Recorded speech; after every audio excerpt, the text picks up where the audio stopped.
Guys are going to be coming up with an upstander of your choosing. Well, first you're going to research a couple of them, but you will eventually be narrowing down to one upstander of your choosing that you would like to really get to know, learn more about, and will be a part of your final iMovie project for our Power of One unit. Now, a couple of things to remember. An upstander is someone who goes above and beyond to solve a problem, to help others, etc. They do not just give money towards a problem. So I know that there are a ton of people that have thrown money at a foundation. They have given money to schools. They have given money to a problem. These are people that are kind and wonderful souls. However, I would not consider these people an upstander. An upstander would be somebody that started a foundation and continued with that foundation as a part of it. An upstander is somebody that maybe built their own school. An upstander is somebody that stood up to injustices in the world, and went above and beyond the normal, hopes and dreams of helping people. They actually made it happen. Now, a lot of you might not be too happy about this, but getting started and finding an upstander, here are the people you cannot look up or research. You may not research any president. Okay, any president from the United States, you may not research because they're people that we have grown up learning about. Learn about somebody else. We also then cannot, the people also that we have learned about our whole entire educational careers. Martin Luther King Jr., let's say Jackie Robinson, who else? Harriet Tubman, Nelson Mandela, people that many of us already know about, I'm saying no to.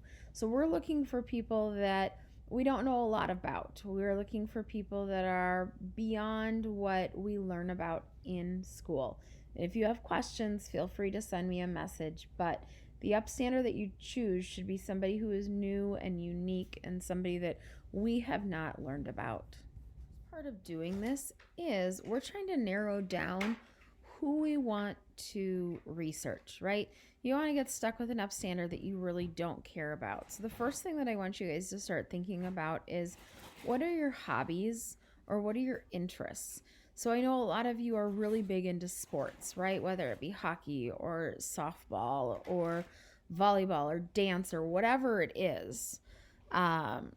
I want you to start thinking about that. So if I were doing this and I'm filling this out because you guys have sent it to Notability, hobbies and interests. Okay, Miss Mormon is old, but I would probably, like, if I think back to middle school me, I was a competitive swimmer. So I absolutely loved swimming. Another hobby or interest of mine, I might write. I loved crafting when I was your guys' age. I also loved to write. And I love to read. Imagine that, right? Mrs. Mormon became an English teacher because of that. Other ones of my hobbies, when I was growing up, I liked snow skiing. What other things did I really, really enjoy? I loved hanging out with friends. Kind of the typical things, right, that you guys used or probably do right now. So that's the first thing that I need to do is start thinking about, like, what are my interests? Now, you have written down some hobbies and interests. And based on those hobbies and interests, here's what your next step is. It says using either a simple Google search or one of the below websites, you're going to start to find people who interest you that you could be considered an upstander. You're going to write down the names of these people below. You need to have a minimum of 4 people. 1, 2, 3, and 4. So you're going to write down these names of people below and what they have done to be considered an upstander. So here's a couple of examples. This website right here is called Pass It On. And if you ever have seen these like billboards, I know, I think I don't know if I have a poster in my classroom, but if you scroll down, it's a bunch of posters of people who have made a difference or who have done something You'll notice that all of these have a red word here. And so like this person right here, Allie Newman, is known for her resilience, or William Shatner is known for exploring. Now, the issue with this website that you're going to run into is, yes, you're going to have Jackie Robinson. Remember, I said, no, we're not doing him. The other issue you might run into is there enough information about that person? So let's pick Allie Newman. Hers says, at 16, cancer could have stopped me. So I'm going to click on her. Hi, I'm Allie Newman, and at 16, So we have a little video there, and then there's a bunch of information about her in this whole on this website. Now, if I were to read this right now, it's going to tell me about how she helps other teenagers who also had cancer at one point.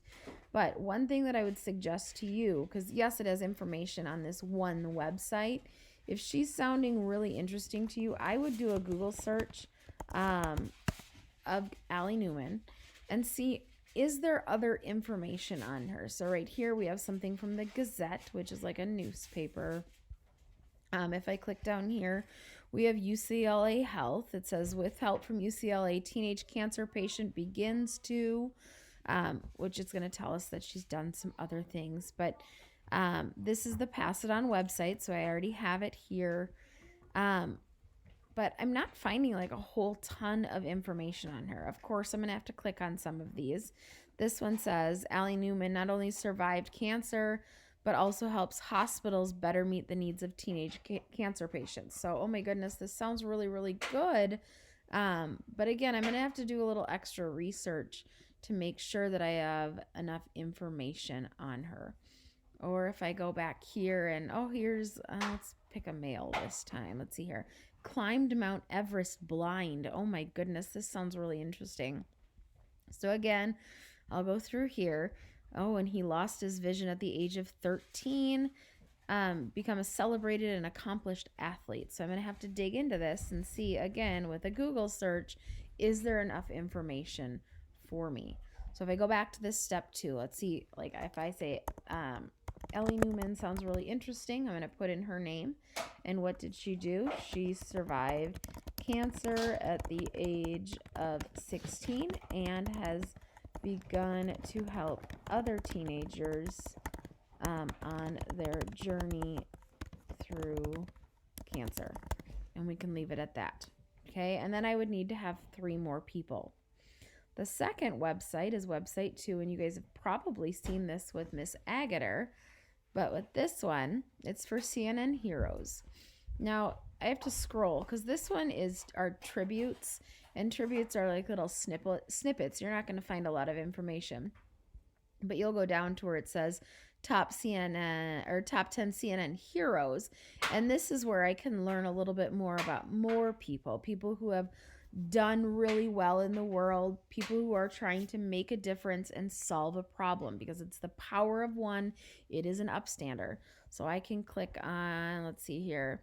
This CNN Heroes nonprofit offered scholarships and support to make college more accessible to children of incarcerated parents. So parents who are in prison for some reason. She has created a nonprofit for this. So again, I'm going to go through and look a little bit. And then I might say, well, she's a CNN hero, but is there enough information?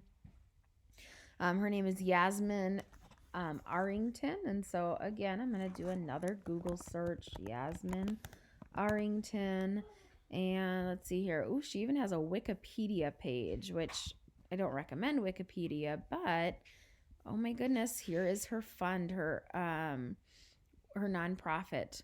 So there's a lot of information on her, so I could definitely do that. So again, I'll go back to mine, and I'm going to do Yasmin Arrington, and created a nonprofit to provide scholarships for kids whose parents are let's see if I can spell incarcerated. All right.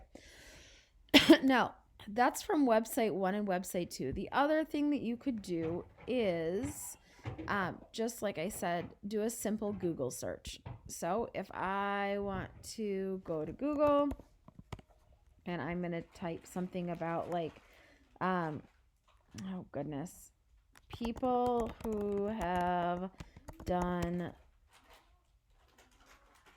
oh, let's see here. Let's say hockey, because I know I have a lot of people that really, really like hockey. Like hockey stars who have done good for the world. Let's look there.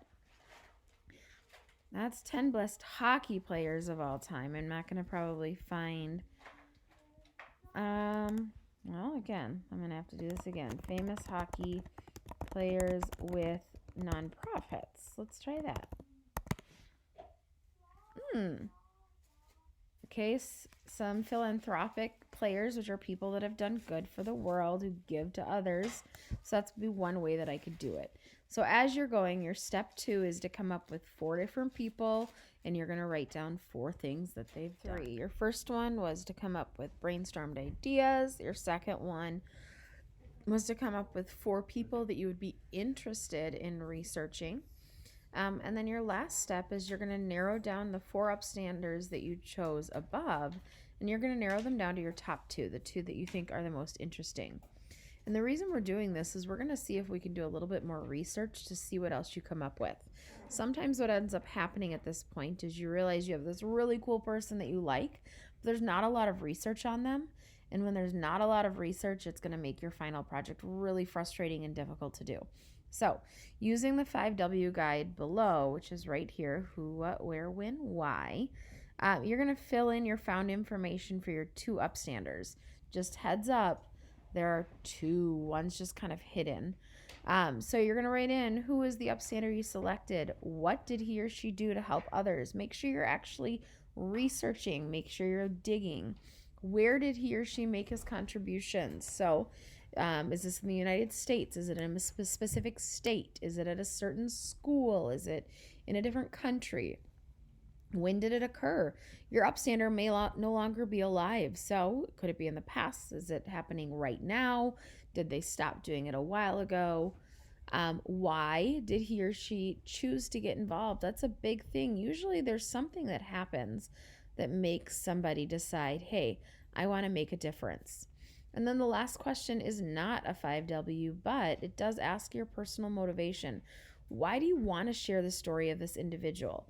Your answer should not be, because Mrs. Mormon, you're making me do this. Yes, I am making you do it. But again, you're stuck with this person for a while. So I want to make sure that the person you choose is somebody you're actually interested in.